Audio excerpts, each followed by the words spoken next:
Michael Nagy here with Jiggy Jag TV, and I'm here with the band Lullwater. How you guys doing today? It's going, man. Good. Doing Good. Cool. Yeah. Awesome. So you want to tell us a little about the band, for anyone who doesn't know? We are based out of Athens, Georgia, and we've been a band for about 8-9 years, something like that. Cool. So yeah, You play loud rock music. a lot of hard rock. Yeah. Awesome. This is a pretty big tour right now you guys are on. It's pretty big. Yeah. It's been crazy, man. I think we're on week 3. I think we're right in the middle. Right in the middle. We got over the hump in about 2 more days. So yeah. Yeah, Sevendust is a big line. It's cool, man. Yeah, Tremonti and Sevendust, those guys are amazing. They're super hospitable and gracious, and their crew has been awesome.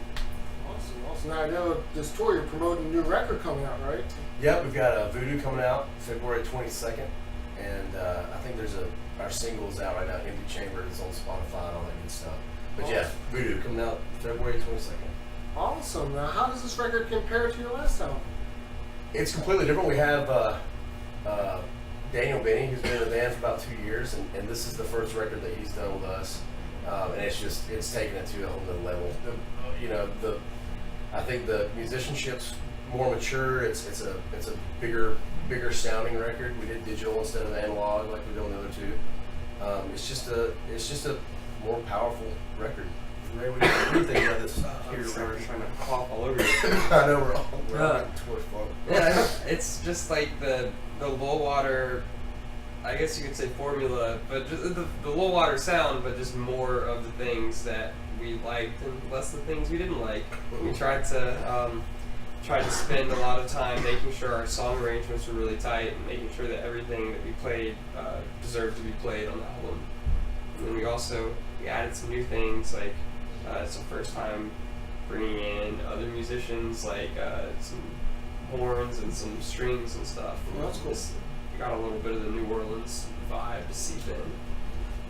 Yeah, did the name Voodoo come? Yeah, absolutely. Yeah, we didn't know what we were going to call it before the process, but after it was pretty evident. It's definitely. That's what I was thinking. And it wasn't just because we wanted to say, oh, we're dead in New Orleans, let's call it Voodoo because of New Orleans. But I'm not a religious person, but I think we all had moments in New Orleans over that month that we felt this weird energy and voodoo that was happening throughout the month, to where it was fitting to name the record Voodoo, because there was just so much weird shit going on in New Orleans. Really? Yeah. Like what? Just like we got hexed. One of our sessions got hexed. By a witch. By a witch.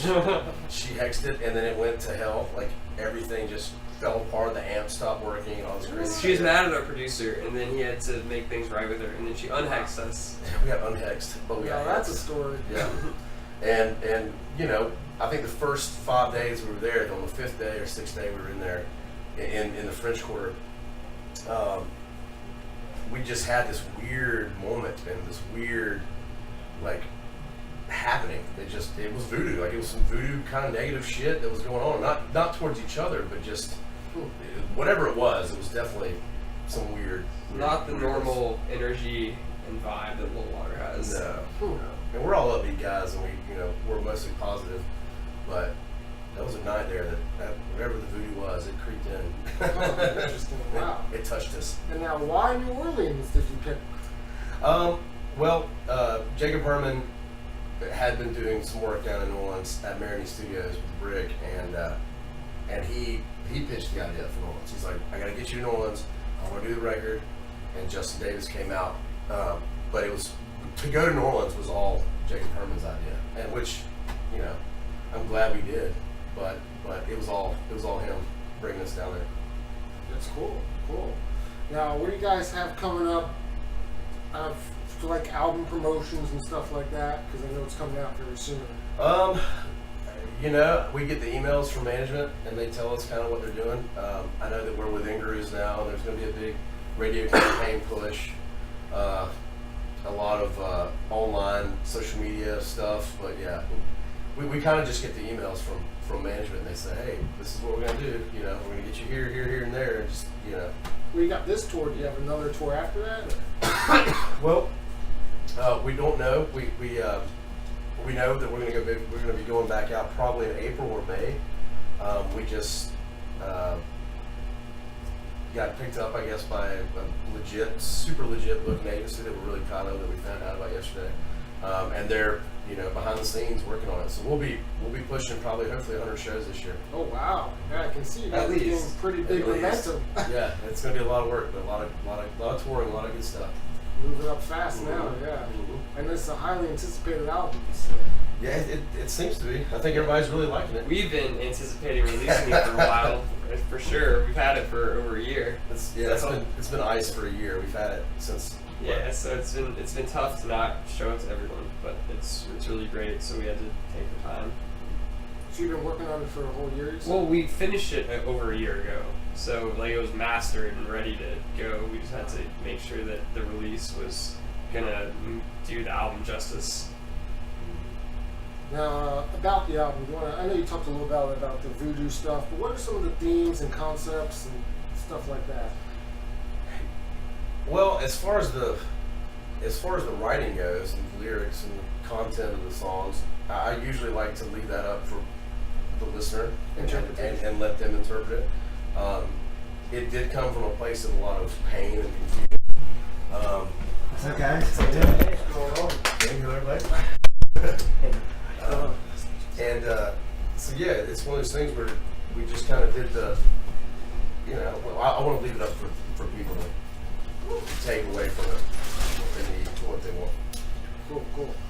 Now, if people want to find you online, look you up, how do they do that? Just Google Lullwater and that'll pull in. It's cool, man. Come on in. So like all the social media and stuff. You locked them out. I did that. Get loud.